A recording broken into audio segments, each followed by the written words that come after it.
Ele tinha tudo: talento, fama, dinheiro. Mas quando perdeu o controle, o mundo virou as costas. Sozinho, entre garrafas e escuridão, ele se ajoelhou e pediu algo que não sabia se merecia: mais uma chance. E foi no fundo do poço que encontrou o caminho de volta. Hoje, o mundo inteiro conhece seu nome. Prepare-se para conhecer uma história que vai tocar sua alma. Uma jornada de superação, fé e redenção. Chamavam-no de gênio da bola, a joia do subúrbio, o menino de ouro da periferia que encantava multidões com a bola no pé e o sorriso de quem nasceu para brilhar. Davi Costa não era apenas uma promessa, era um fenômeno. Desde os 16 anos, os olheiros se acotovelavam nas arquibancadas dos campos de terra batida só para vê-lo jogar. Era como se a bola obedecesse ao seu olhar. Os dribles, os gols, a irreverência. Tudo parecia mágico, natural, profético. Aos 21 anos, já era titular em um grande clube brasileiro. Fechava comerciais, estampava capas de revistas e virava ídolo de crianças. Mas junto com o aplauso, vieram os convites. As festas. As companhias que riam alto, mas sumiam na hora do silêncio. E no silêncio, Davi não sabia lidar. O garoto que nunca teve pai presente, que aprendeu a jogar descalço nas ruas de Campo Limpo, agora tinha tudo, menos estrutura. Foi então que o álcool entrou em cena. Discreto no começo, como celebração. Depois, como anestesia. E por fim, como necessidade. As manhãs começaram a perder o brilho. Os treinos foram ficando mais pesados. O rendimento caiu. As críticas vieram como avalanche.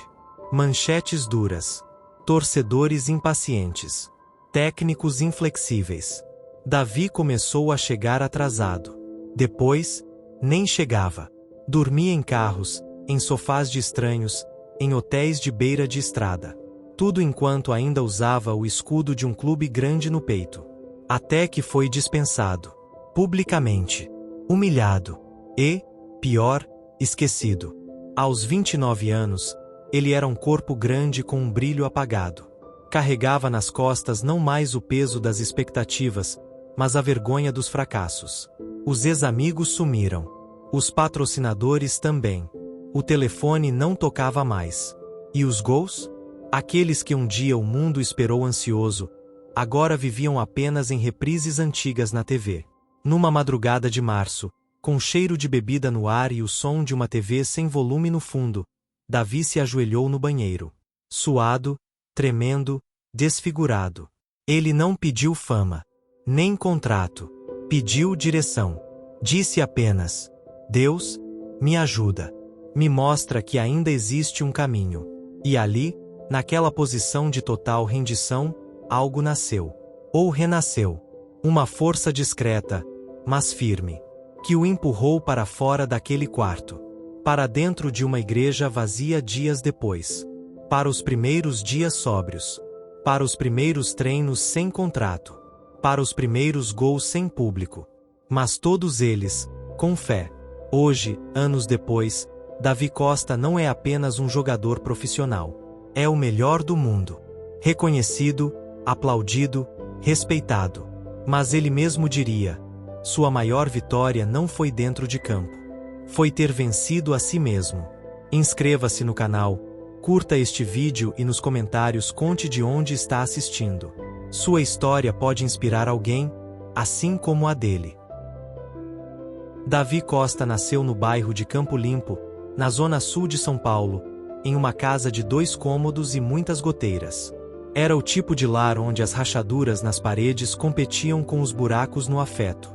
A mãe, Dona Jurema, era uma guerreira silenciosa. Acordava antes do sol, caminhava longas distâncias para trabalhar como diarista, e voltava tarde, com calos nos pés e uma marmita vazia nas mãos. O pai, por outro lado, era uma sombra inconstante. Às vezes aparecia para prometer o que nunca cumpria, e sumia no dia seguinte, como se a responsabilidade tivesse data de validade. Davi cresceu ouvindo mais gritos que conselhos, mais buzinas do que palavras de incentivo. Naquele ambiente barulhento e duro, Encontrou na bola o único objeto que lhe obedecia. Chutava, corria, caía, levantava e ria. O futebol era o único momento em que se sentia parte de algo maior. Não era só um menino pobre com chinelo arrebentado. Era a camisa 10. Era a esperança. Era alguém.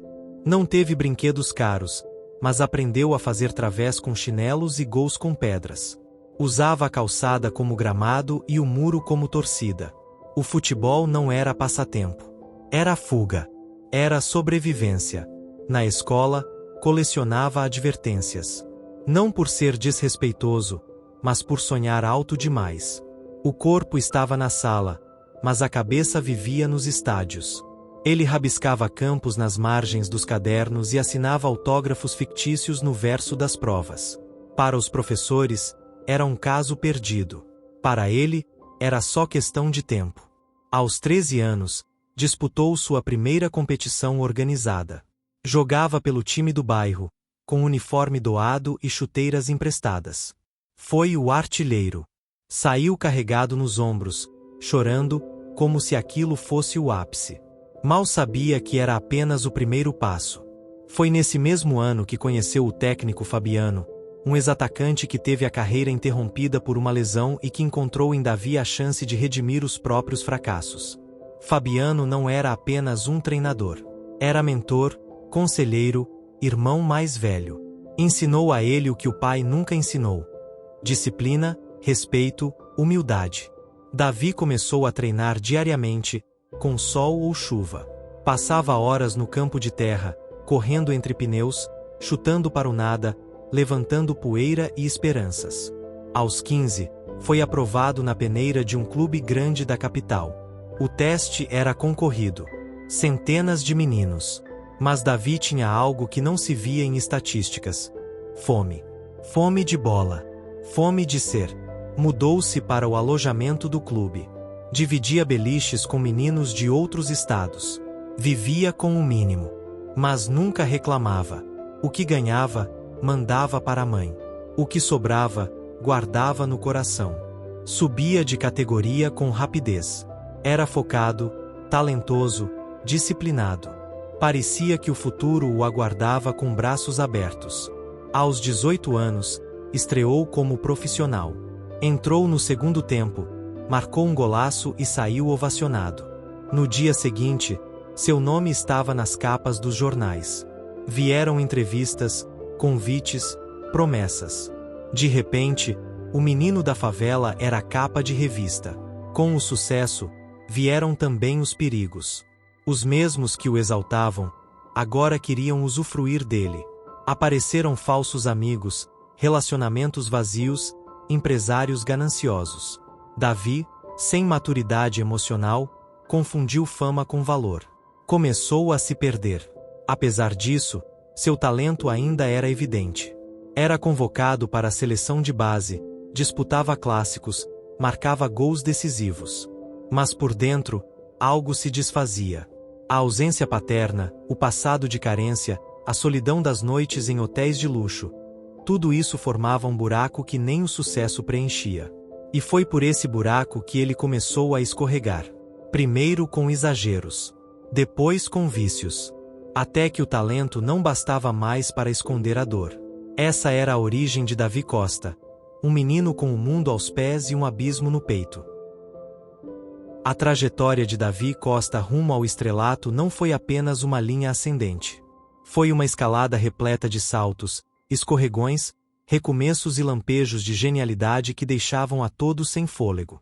Após sua estreia brilhante como profissional aos 18 anos, o nome de Davi rapidamente se espalhou pelos 4 cantos do país. Seu primeiro gol no time principal foi uma pintura. Um drible seco no zagueiro, um toque de letra para ajeitar e um chute certeiro no ângulo. A torcida vibrou como se o futuro do futebol tivesse acabado de nascer ali. Nos meses seguintes, vieram mais gols, mais assistências e mais manchetes. Davi se tornou o novo rosto do futebol brasileiro. Em menos de um ano, já era o jogador mais valorizado do clube. Começou a frequentar programas de televisão, a estampar outdoors e a gravar comerciais para marcas de renome. Era chamado de Davi Gol, o predestinado, o novo 10. Em um país faminto por ídolos, ele foi erguido com pressa ao pedestal da esperança nacional. A convocação para a seleção olímpica veio aos 19 anos. Na estreia, marcou 2 gols e deu uma assistência. A mídia internacional começou a prestar atenção. Clubes da Europa começaram a sondar.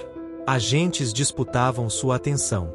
E Davi, ainda com alma de menino e coração ferido, passou a se perder em um mar de aplausos. Porque, no fundo, ainda buscava ser amado. Ainda buscava aquele muito bem, filho que nunca ouviu. O contrato milionário veio aos 20. Transferência para um dos maiores clubes da Europa. Um sonho para muitos, mas um desafio maior ainda para quem carregava feridas abertas. Ele chegou como estrela, mas por dentro, ainda era um garoto tentando entender quem era. Mesmo assim, encantou.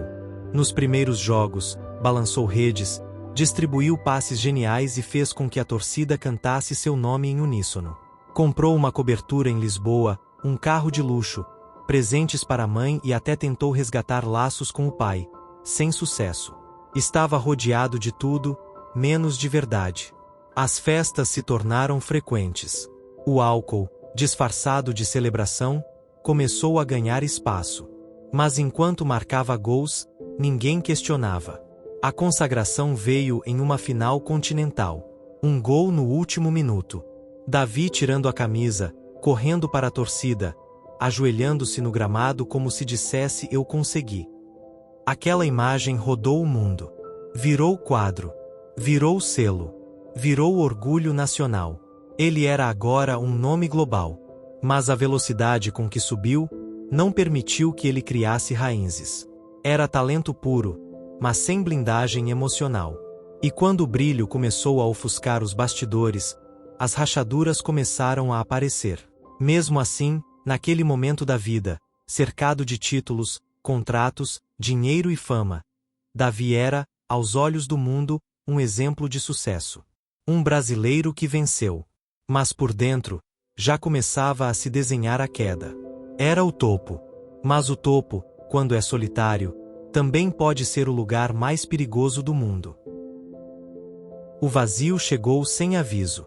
No auge da fama, com contratos milionários, manchetes favoráveis e multidões gritando seu nome, Davi começou a perceber um silêncio incômodo quando os holofotes se apagavam.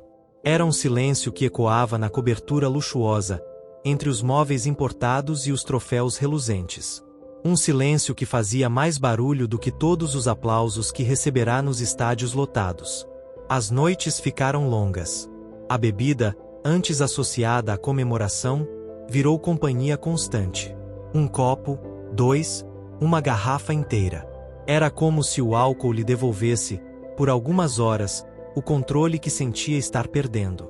Por trás do sorriso no camarote, das entrevistas bem-humoradas e das campanhas publicitárias, havia um homem fragmentado, tentando não afundar. As relações pessoais se tornaram frágeis. Davi já não confiava em ninguém. Desconfiava dos olhares, dos abraços, dos elogios. Tudo lhe parecia interesse.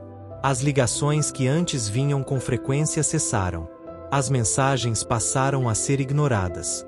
Ele se isolava. Seus únicos diálogos eram com o espelho, e nem sempre eram gentis. Começou a chegar atrasado aos treinos. Algumas vezes, não aparecia. Alegava indisposição, dores musculares, problemas pessoais. A comissão técnica começou a desconfiar. O clube tentava preservar sua imagem, mas internamente, a preocupação era visível. A performance caiu. O brilho no olhar também. Os jornais sensacionalistas começaram a circular rumores. Davi Costa está em crise. Nova polêmica. Jogador é visto em festa até a madrugada. Ele negava. Ria nas entrevistas. Postava fotos sorrindo. Mas por dentro, sabia que estava ruindo. O futebol, que sempre fora sua válvula de escape, passou a pesar. O campo virou prisão. Os estádios, tribunais. Os torcedores, juízes. Cada erro era massacrado. Cada silêncio, interpretado como desrespeito. E o que mais o machucava era não saber como voltar a ser quem foi. Porque, na verdade, nunca soube quem era. Em um determinado jogo, após uma substituição precoce por baixo rendimento, Davi foi vaiado pela própria torcida. Saiu de campo cabisbaixo, engolindo as lágrimas. No vestiário, trancou-se no banheiro, jogou o uniforme no chão e ficou ali, sentado no azulejo frio, encarando o nada. Seu corpo tremia. A alma pesava. E ele pensava: como cheguei aqui? Foi então que, pela primeira vez, não conseguiu dormir. Passou a noite acordado, olhando para o teto, ouvindo o barulho da cidade ao longe. E naquele silêncio, começou a rezar. Baixinho. Sem palavras bonitas. Apenas gemidos de quem não queria mais sentir dor. Na semana seguinte, chegou ao treino embriagado. O técnico tentou acobertar, mas a imprensa descobriu. A notícia espalhou-se como incêndio. Patrocinadores começaram a rescindir contratos. A direção do clube o afastou temporariamente. Era o início de sua queda pública. O telefone parou de tocar. Os amigos desapareceram. Os convites cessaram. A conta bancária continuava cheia, mas a alma estava em ruínas. Davi passou a vagar por bares discretos, tentando se esconder de si mesmo. Tornou-se figurante na própria história. Um espectador do seu declínio. E, em meio a tudo isso, veio o pensamento mais perigoso: e se eu sumisse, quem sentiria minha falta? Foi nesse ponto que o futebol já não importava mais. A carreira, os títulos, o dinheiro, tudo parecia distante. Davi não queria mais ser lembrado. Só queria que a dor parasse. Mas por alguma razão que ele não sabia explicar, ainda existia dentro dele uma chama. Pequena, frágil, mas viva. Era a fé. Aquela que a mãe plantara em silêncio, quando levava à missa aos domingos. Aquela que ele ignorou por anos, mas que agora voltava a brilhar, como uma luz no fim do túnel. Davi estava prestes a colidir com o fundo. Mas era nesse fundo que encontraria a única força capaz de reconstruí-lo. Foi numa madrugada de domingo que Davi bateu no fundo. O corpo já não respondia com a mesma agilidade. A mente era um labirinto sem saída. E o coração estava cansado. Muito cansado. Naquela noite, ele havia sido expulso de mais uma balada. Tinha se envolvido em uma discussão com um segurança após ser impedido de entrar. Estava visivelmente embriagado. A confusão foi gravada por celulares e viralizou nas redes sociais. De astro à vergonha nacional, diziam as manchetes dos sites no dia seguinte. Ao voltar para casa, ou melhor, para o apartamento vazio onde já não sentia lar, Davi desabou no chão da sala. Garrafas espalhadas. Cortinas cerradas. Luz apagada. O silêncio era sepulcral, mas sua mente gritava. Ele arrastou-se até o banheiro. Ligou o chuveiro. A água gelada caía sobre seu corpo, mas parecia não limpá-lo de nada. Sentou-se no piso, encolhido, abraçando os próprios joelhos como se quisesse desaparecer. Chorou. Pela primeira vez em muito tempo, chorou como criança. Não por raiva, nem por revolta, mas por exaustão, por abandono de si mesmo, por arrependimento, por medo, muito medo. Medo de continuar vivendo daquele jeito. Medo de morrer e ninguém notar. Medo de ser esquecido. Medo de não deixar nada além de decepção. As imagens de sua infância vieram à tona. A mãe sorrindo com um prato simples na mão, o campinho de terra, o primeiro par de chuteiras. E então, a lembrança mais dolorida. O dia em que jurou que nunca se tornaria igual ao pai. Mas ali, sentado no chão frio, percebeu que havia se tornado pior. Porque ao menos o pai teve a dignidade de partir. Ele, não. Ele ficou. E destruiu tudo em silêncio. Foi então que se levantou, cambaleante, e foi até o quarto. Abriu a gaveta onde havia uma Bíblia, presente da mãe anos atrás, ainda embalada em papel simples. Rasgou o plástico com mãos trêmulas, sentou-se na beira da cama e a abriu aleatoriamente. Os olhos caíram sobre um versículo de Isaías: Eis que faço novas todas as coisas. Davi sorriu, sem entender o motivo. Era como se uma mão invisível estivesse dizendo: ainda dá tempo. Ele se ajoelhou, pela primeira vez em anos, e não pediu fama, nem contrato, nem sucesso. Disse apenas: me ajuda a sair daqui. Só isso. Me mostra o caminho. Eu não aguento mais ser essa pessoa. Naquela madrugada, ele dormiu no chão do quarto, abraçado à Bíblia. No dia seguinte, acordou com o rosto amassado e a alma ainda pesada, mas com uma certeza: era hora de pedir ajuda. Ligou para a única pessoa que ainda atendia suas ligações: Fabiano, o antigo técnico da base. A voz do outro lado da linha foi firme e serena. Você demorou, Davi. Mas ainda dá tempo. Fabiano o acolheu. Levou-o para um centro de reabilitação discreto, longe das câmeras, longe do mundo. Ali, Davi conheceu outros homens em crise. Histórias piores que a dele. Gente que perdeu tudo e ainda assim acreditava. Os primeiros dias foram difíceis. Abstinência, dor de cabeça, tremores, vontade de fugir. Mas Davi ficou. Pela primeira vez na vida, ele não correu. Nas noites silenciosas do centro, começou a escrever cartas para si mesmo. Lembrava dos gols, das vitórias, dos sorrisos da mãe. Chorava. Lia os salmos. Participava das reuniões em grupo. E, aos poucos, percebeu que não estava sozinho. A fé voltou. Não como espetáculo, mas como raiz. Como água no deserto. E foi nesse chão, o mais baixo que já pisara, que Davi Costa começou a erguer um novo fundamento. Não mais com base em aplausos, mas em propósito. Porque o fundo do poço, às vezes, é o único lugar de onde dá para olhar diretamente para o céu. A verdadeira mudança de Davi não foi repentina. Não houve um milagre instantâneo, um estalo de luz que o fez acordar e nunca mais sofrer. A ruptura foi lenta, dolorosa, construída tijolo por tijolo com suor, lágrimas e fé. Mas foi exatamente essa construção cuidadosa que o fez renascer, não como jogador, mas como homem. O centro de reabilitação tornou-se o seu templo particular. Davi trocou o barulho das arquibancadas pelo silêncio dos corredores, os gritos dos torcedores pelos sussurros de orações. Pela primeira vez, ele aprendeu a ouvir. Ouvir os outros. Ouvir a si mesmo. Ouvir a Deus. Nos primeiros meses, recusou entrevistas. Recusou convites para voltar ao futebol.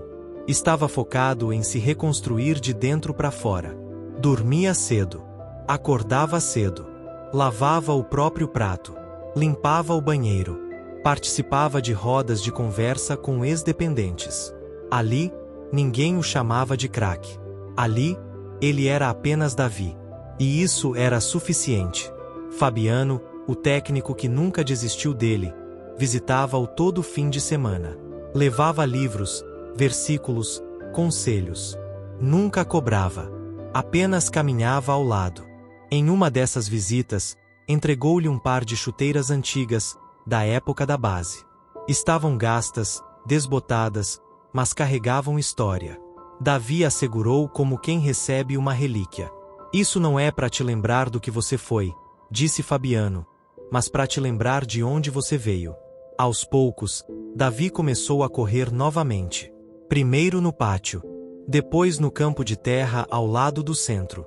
Corria em silêncio, como quem reza com o corpo. Voltou a tocar na bola.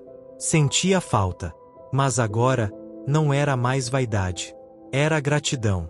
Quando completou 9 meses sóbrio, foi convidado para dar uma palestra em uma escolinha de futebol comunitária. Relutou, tremeu, mas foi. E ali, diante de 15 meninos de chinelo e olhos brilhantes, Davi contou sua história. Pela primeira vez em público, falou sobre o vício, a dor, a fé. Quando terminou, foi aplaudido, não como ídolo, mas como exemplo. A repercussão foi imediata. Vídeos circularam. Jornais noticiaram. Craque renasce na fé, dizia a manchete. Clubes começaram a procurá-lo. Mas Davi recusava. Dizia que ainda não era hora. Até que um dia, recebeu uma proposta diferente. Um pequeno clube do interior de Minas, com pouca estrutura, mas com um projeto de reabilitação social, ofereceu-lhe um contrato simbólico. Não havia glamour, mas havia propósito. Davi aceitou. Voltou a treinar. Dormia no alojamento junto com os garotos. Comia no refeitório simples. Limpava a própria chuteira. E jogava. Jogava com alma. Com humildade. Com amor. Seus passes eram poesia. Seus gols, oração. Em 6 meses, o time, antes desacreditado, conquistou o acesso à série principal do estadual. E Davi, agora com 31 anos, voltou a ser manchete. Mas dessa vez, com um brilho diferente. Foi nesse momento que um clube da primeira divisão ligou. O treinador, admirado pela história de superação, queria dar-lhe mais do que uma chance, queria dar-lhe espaço para ser farol. Davi hesitou. O medo de cair novamente era real. Mas a fé falou mais alto. Aceitou. O retorno aos holofotes foi discreto, mas firme. A imprensa duvidava. A torcida desconfiava. Mas ele não precisava provar mais nada. Estava ali por missão, não por vaidade. No primeiro jogo, entrou aos 30 minutos do segundo tempo. O time perdia. Bastaram 7 minutos. Um lançamento milimétrico. Um domínio de peito. Um chute no canto. Gol. Ele não comemorou correndo. Caiu de joelhos, apontou para o céu e chorou. A imagem correu o mundo. Mas agora, ele não corria mais atrás da fama. Corria ao lado da fé. Porque a verdadeira ruptura não é quando algo quebra. É quando algo novo nasce. O estádio inteiro estava em silêncio, exceto pelo som de milhares de corações que pareciam bater no mesmo compasso. Era a final do maior campeonato do mundo. Os olhos do planeta estavam sobre ele. E ali estava Davi Costa, não como o craque que todos agora idolatravam, mas como um homem que havia retornado da morte, não da física, mas da alma. Ele beijou o gramado antes de entrar. Tocou a pulseira de couro no pulso, a que o pai lhe dera quando ainda era menino. E olhou para o céu. Não pediu vitória. Pediu propósito. Pediu que cada passo daquele jogo fosse um testemunho vivo do que Deus pode fazer com alguém que todos haviam descartado. Os narradores falavam de sua performance como épica, sobrenatural, lendária. Mas ele sabia que o verdadeiro milagre não estava no gol de bicicleta ou na assistência improvável. O verdadeiro milagre era estar ali, limpo, inteiro, em paz.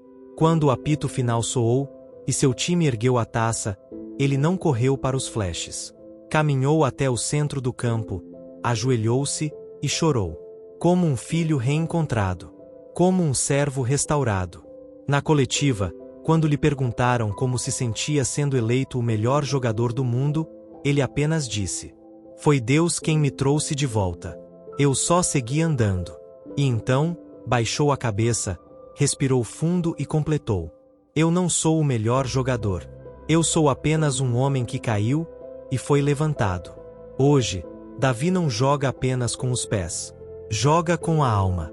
Usa sua história para palestrar em centros de reabilitação, visita abrigos e dá oficinas de futebol para meninos que, como ele, só tinham um par de chinelos e um sonho. Sua fama agora não está apenas no campo. Está no coração de quem assiste sua jornada e entende que o verdadeiro troféu não é de ouro, é de fé. Se você chegou até aqui, pergunte-se: quantas vezes você quase desistiu? Quantas vezes você pensou que sua história já tinha acabado? Será que, assim como Davi, você também está a um passo da sua virada? Deixe nos comentários de onde você está assistindo e, se quiser, conte uma história de superação que marcou a sua vida. Sua experiência pode inspirar outras pessoas. Não importa quão longa foi a noite. Deus ainda é especialista em recomeços.